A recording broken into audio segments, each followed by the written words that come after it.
Teddy! Teddy! Come here, boy! Oh, what has gotten into him? Teddy! Teddy, come on now! Teddy, for fuck's sake!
No, this is our fight.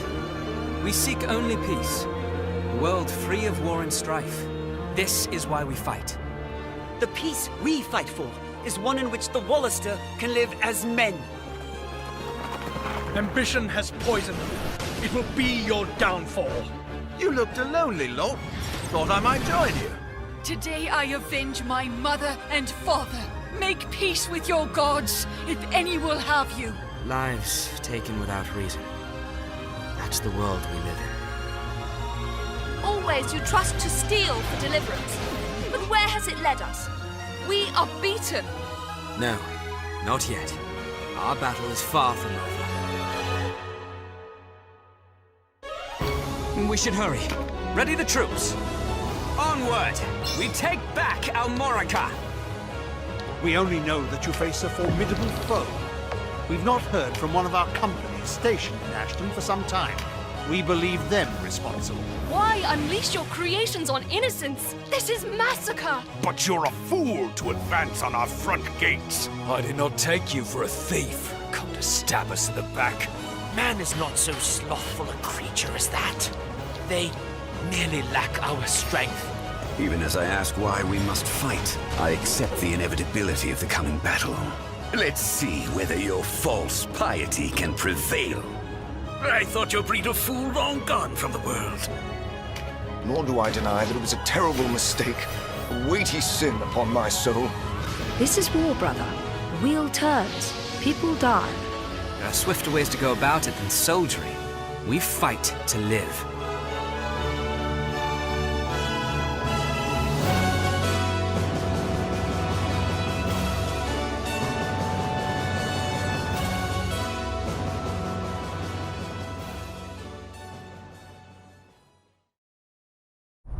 Peggy 12. We thought we knew the world we were born into. We thought we understood the rules. What we know now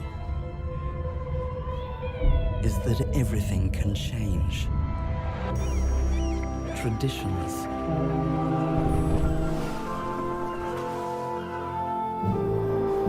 nations, truths. Nothing is safe in the turmoil between progress and destruction. Here in the streets, we dream of tomorrow. as in hell they dream of heaven. So we look to you in power to harness this force and write the rules for this new world. What will you envision? What will you dream of?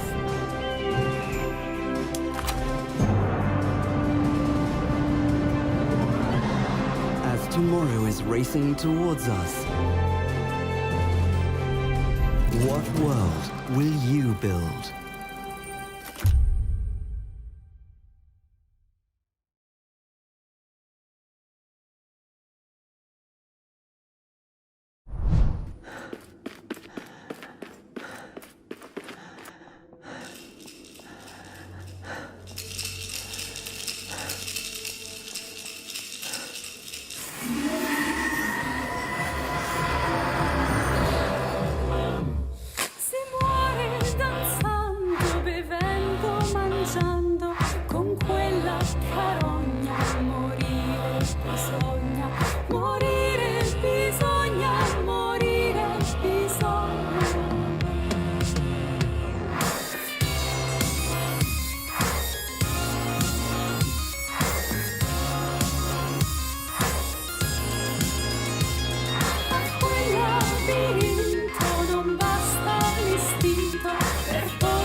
Wake up or else. Your prisoners may escape.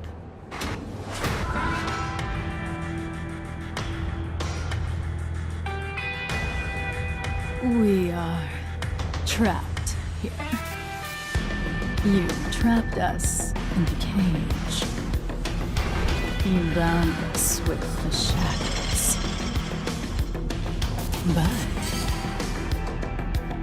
my dear Chief, our fates are intertwined. No one can escape.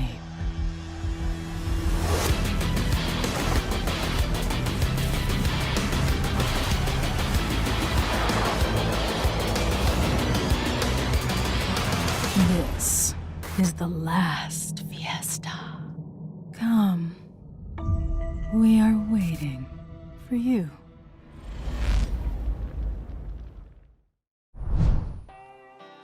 Hi, I'm Nolan, a game designer for Dave the Diver. Let's take a look at some gameplay and content in the early access version of our game. Dave the Diver plunges players into an oceanic adventure set in a real marine environment of a blue hole, with over 200 different kinds of sea creatures. Let's take a look at some of the exploration gameplay. Dave will explore the deep sea within this blue hole, and come into contact with all kinds of sea creatures, some for capturing to make sushi, and even some more aggressive sea creatures to be wary of. Some you'll want to avoid, but some may be worth hunting. Some creatures you will befriend, that will set you on new missions to take on. Other peaceful creatures you can engage with in other ways, like taking their picture. Once Dave's long day of diving is over, his night begins, where he takes the fish he captured during the day and sells them as sushi to make money, sometimes to special customers. Dave will work hard running back and forth, serving customers sushi, beer, and even tea. But eventually he's going to need a helping hand. This is where staff comes in to take some of the load off Dave.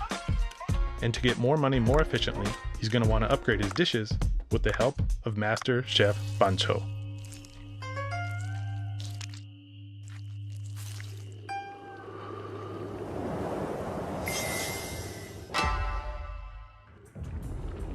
And here's a glimpse of just one of the bosses Dave will encounter.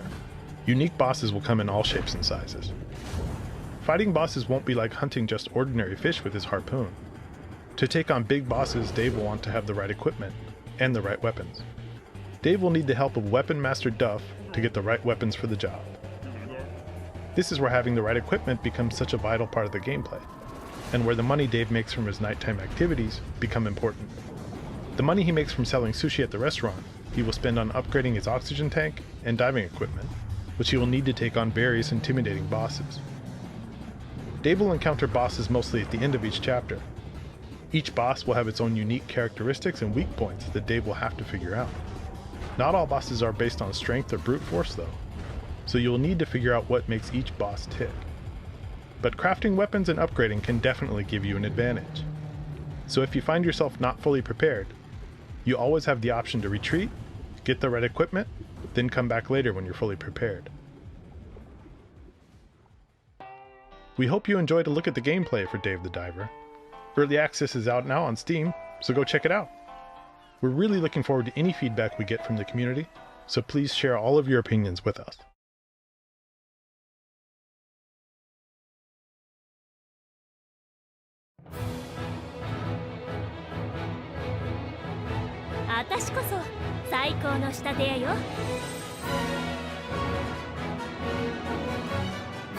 いい染料になるかしら。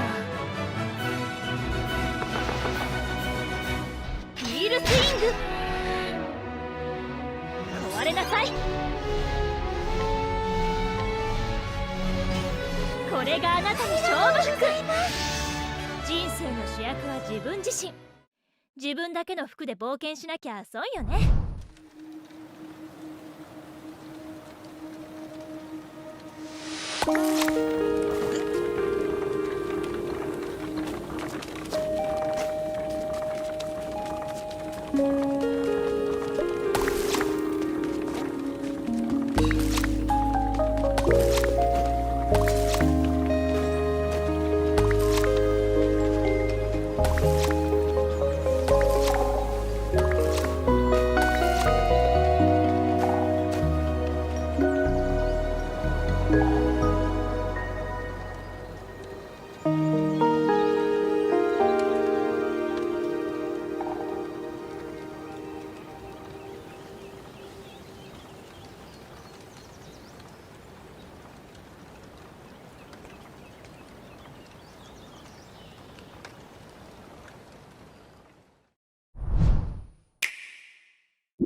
grimy little hands on the most disgusting game ever made. Garbage Pail Kids, Mad Mike, and the quest for stale gum. Defeat dweebs with diaper-enhanced butt slams. Axe and ooze your way across the globe to recover the secret stale gum recipe before it falls into the wrong hands. 4 playable characters, 6 punishing levels. Use the in-game trading cards to gain devastating abilities. Trade to collect them all. Bonus digital and behind-the-scenes content. Pooping and farting. Make politicians puke. Make your grandparents sick. Play the most disgusting retro game never released if you dare. Get Garbage Pail Kids, Mad Mike, and the quest for stale gum digitally now.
We had finished Fallout 3, and we're always like going into the next project even before the one comes out. And so we had started Skyrim, which everybody knows. And then Fallout 3 comes out, and it was a really, really, big hit for the company. And they're like, okay, so what's the follow-up? And I was like, well, we're doing Skyrim, so it'll be Fallout 4. And there was a push like, well, we could, we have this now. We've made this successful. Let's not let the chance pass by. We should do a big expansion pack or something like that. And are there companies that we could do it? And we knew the folks at Obsidian, and it was sort of immediate. Well, there's only one group that we would really want to do this. And it actually started as a big expansion pack for Fallout 3. And I felt really strongly it should be its own game.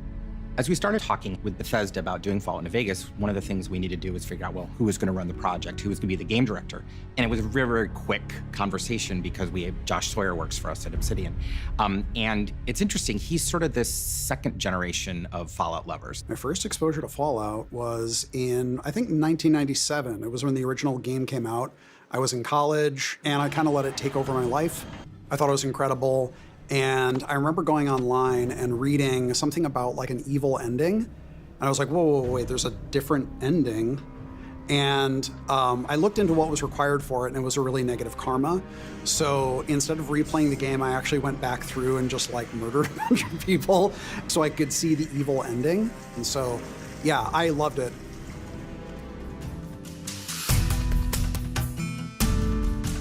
It was my responsibility to basically make sure that the Obsidian had what they needed to start that project. We're heads down in Skyrim.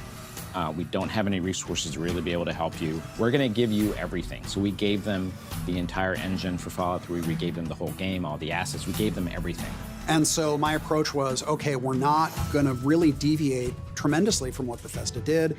Clearly, many, many people liked this game, Fallout 3. So let's look at what we can bring to it that feels unique from our perspective without trying to reinvent the wheel. How do we make it unique? How do we make it feel like its own game? Doubling down on this idea of you really feel like you are surviving this wasteland. Even to the extent that we put this mode in that when you leave the first building, you're offered to go into survival mode where you can actually, you have to drink water and you have to eat food and drugs do all this extra stuff to you.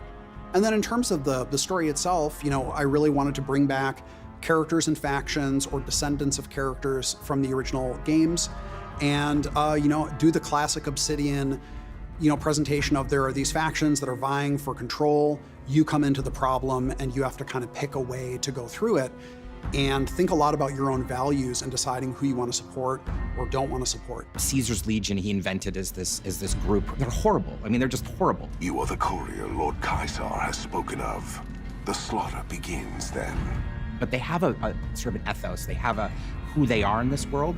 And that's how he brought it. He's like, well, I'm gonna let you, if you wanna side with him, you side with him. If you don't, you wanna kill him, kill him. And he kept to that through the whole development. And I think that's maybe one of the reasons why people love it so much, is they can go into this Fallout world and just be who they wanna be.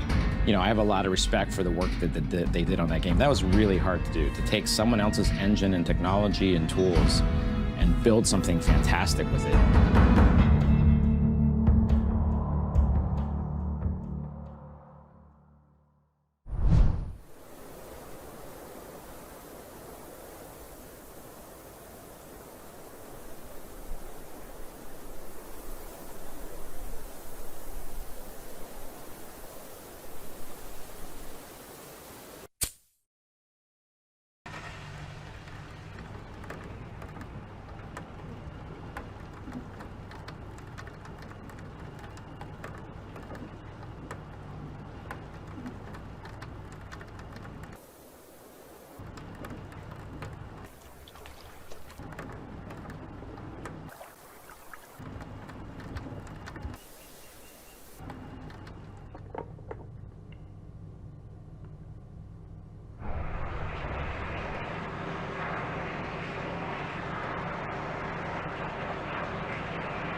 We had started the project in New York, and the game was going to end in Boston. We were going to get you to the Institute.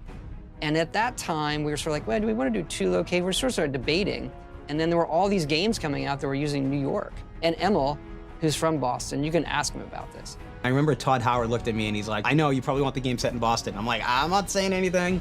I'm just saying, because he knew I was from Boston. And I'm like, I'm just saying it has probably everything we need, but whatever. And I think that was great, because I think that New England flavor really sort of gave a certain vibe to the game that was very fresh, very different. It was their decision. But once that decision was made, I was pretty happy. The first U.S. subway system was built in Boston. Well, I'm from South Boston, which is the historically Irish Catholic neighborhood. There's a castle called Fort Independence. I knew that had to be a big place in the game. And so when we made the castle the headquarters of the Minutemen, it was just little touches like that. My high school is in the game, my house is in the game, train station near my house is in the game, like all that sort of stuff. And it's a very personal game to me. It has that Americana, right? It has like the history of America there. And there's so many great landmarks that you could use, but it's frankly like, they aren't all that well known to a larger place. Like people don't know the city of Boston the way they may know a New York or somewhere else. And so it was a really good backdrop for the kind of things that we wanted to do. And we always knew we were ending up at the Institute, which people knew was centered up in Boston.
From a combat perspective, I always, and I still feel like the meat and potatoes of any God of War game is combat.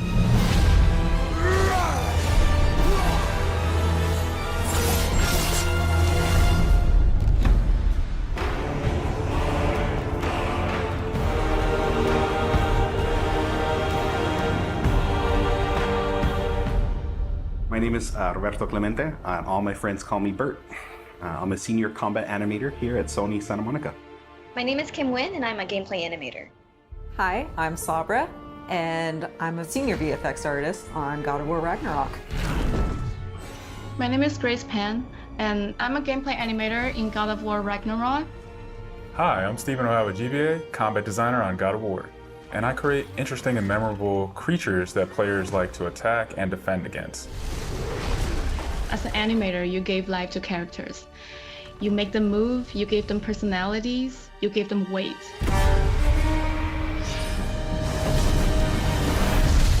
My role as a VFX artist is to put the power behind a move. You are in control of fire and earth and water and wind. Whether you are throwing your axe or on the receiving end of an enemy spell, VFX is what really gives the movement and the danger to every move that a character or enemy makes. I work really closely with the design team and the tech art team on this project specifically. We actually work a lot with camera, along with the guidance of our great camera team, so I find myself doing fight choreography sometimes. One of the most challenging parts about being a combat designer isn't the technical implementation of creating a creature, but it's really navigating that line between frustrating and engaging. We want to make something that makes players lean forward and focus and really try hard against that enemy and feel good about overcoming that, but we don't want to make them feel defeated if they can't figure something out. And then it feels rewarding when you win, not because it was impossible, but because it was fun and engaging. After the last game, we've heard the community cry out for more mini-bosses, bigger creatures, and enemy variety, and this time we really leaned into that. So in God of War Ragnarok, you're going to be traveling to all 9 realms, and each realm is going to have like its own theme of enemies that are very unique to that space. For example, in Alfheim, we're familiar with the Dark Elves, but this time around we're going to be fighting Light Elves, such as the Light Elf Warrior. One of the key learnings from the last God of War game is we don't have to think about the camera and how close combat is going to feel. We already have that knowledge, so we can build upon the close camera that we have, and we can iterate on enemies, creating more interesting scenarios. In the last game, Atreus was just starting to fight alongside Kratos, and he was learning from the master tactician. So in this game, he's trying to prove himself a little bit more, and we built upon those mechanics with him. The previous God of War, Atreus was still a kid, right? So he has a lot of dependency on his father. And for this game, you will see Atreus moving more independently on his own as a companion. In regards to VFX for Kratos, I think what the players really love is the powerfulness of it. When you are playing as Kratos, you really do feel like the God of War. And moving into Ragnarok, we want to really make something bigger, make it stronger, make it more of a spectacle. You want them to be like, oh my gosh, I didn't know that the Blades of Chaos could get even better, but look at that. So as Kratos gets more powerful, he's going to have access to newer combos and newer abilities that will increase the combat depth of each weapon. For the Blades, one of the moves that I've really enjoyed from previous God of Wars is the combat grapple, and we're going to be bringing that with a new twist. I'm very excited for players to try the blade grapple traversal moves. That brings so much more speed into the movement and the dynamic feel to it. One of the ways we've expanded Kratos combat this time around is we've given more utility and choice to the shield loadout. If you are a parry person, you could really go for a shield that gears towards parrying. If you're a big blocker, then you could choose a shield that will really match your playstyle. One new mechanic or element that I'm really excited about is these combo finishers. Building up the stun meter this time around is going to lead to different ways to basically decapitate the enemy. You're going to be able to choose, which weapon you want to have when you kill a guy. Another feature that we've added for Kratos is his new pre-fall attacks. You could jump off a ledge, and if there's an enemy below you, you could slam down on him. There's such an emphasis on verticality in some of these fights that it's super engaging. And as Kratos, now that you have so much mobility and that you can also take advantage of that verticality, I think it just adds such another interesting layer to a fight. In God of War Ragnarok, we've enhanced the Kratos and Atreus duo. He's going to initiate a little bit more and be aggressive. He's going to fight alongside you and sometimes even surprise you with his combo abilities too. Some of the new expanded companion actions that you'll see Atreus do leverage the fact that he's older now, he's bigger now. And he's different from Kratos, so his magic has a different flavor. Not only that they fight side by side together, there are also a lot of mini games and player interaction moments. For example, like the puzzle systems and the set pieces. You definitely will see a lot more collaborations between father and son.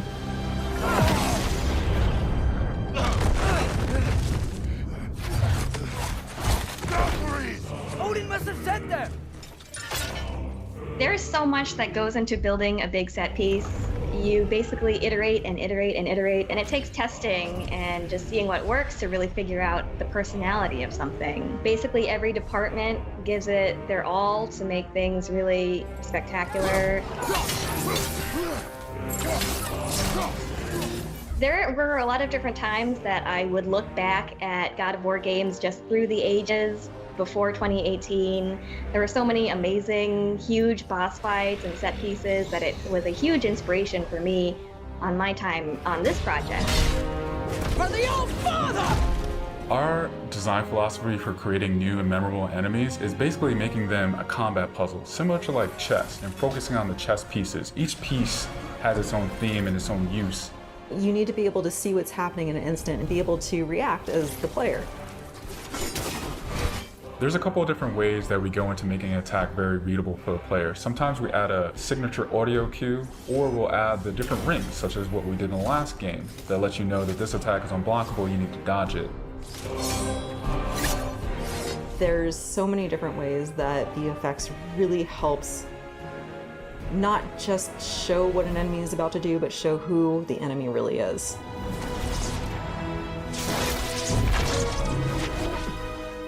Everything you design has to be surrounding the essence of the character and a story. It's what makes it believable and memorable in the first place. I think what I'm most excited about is for players to experience the diversity of enemies that this game has to offer. You will be fighting everything from small little creatures to things that will take up the entire screen. All of their designs run the gamut. I think each one looks so much different from the next one, and each of them have their own play styles and their own little fantasies that go into it. And so I think if you are really into Norse mythology, you'll be very interested to see how Sony Santa Monica has taken some of these creatures and interpreted them for God of War. Everything that goes into the game, there's emotion behind it and intent behind it, and by the time it gets to you, everything that you've seen that you're gonna play and experience has been sweated over, bled over, tested, and is fun to play.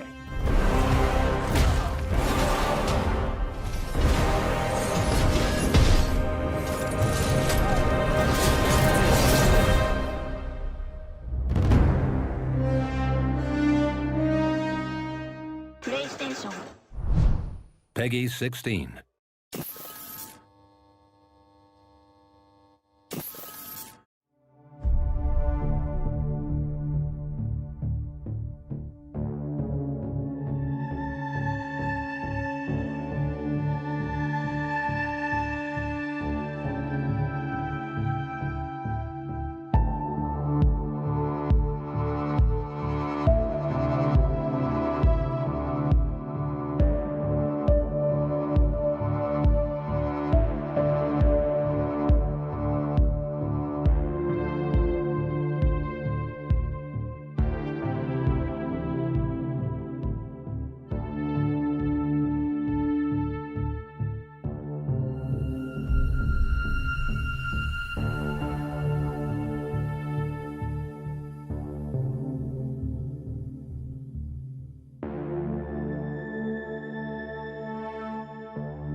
An unforgettable tale of friendship, family, and farming.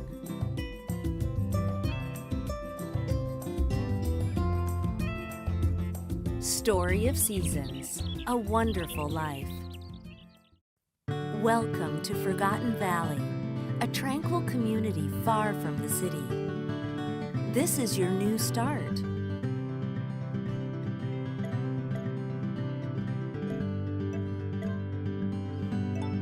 A fertile land to grow crops and care for animals. A vibrant valley with mystical woodland, ancient ruins, and abundant gifts from nature. A community of friendly faces to help you find your feet.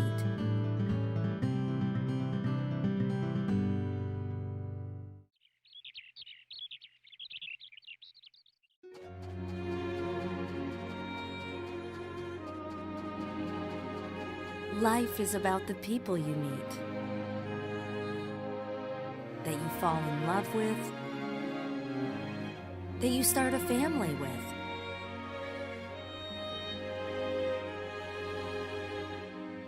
It's full of happy moments, and some sad ones too.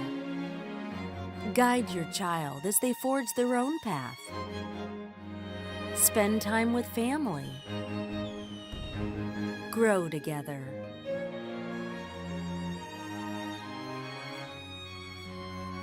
Say farewells.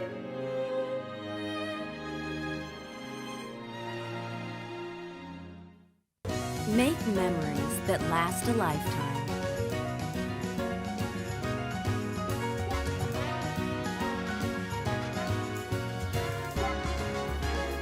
Welcome back to a beloved farming classic. Story of Seasons, A Wonderful Life. Marvelous!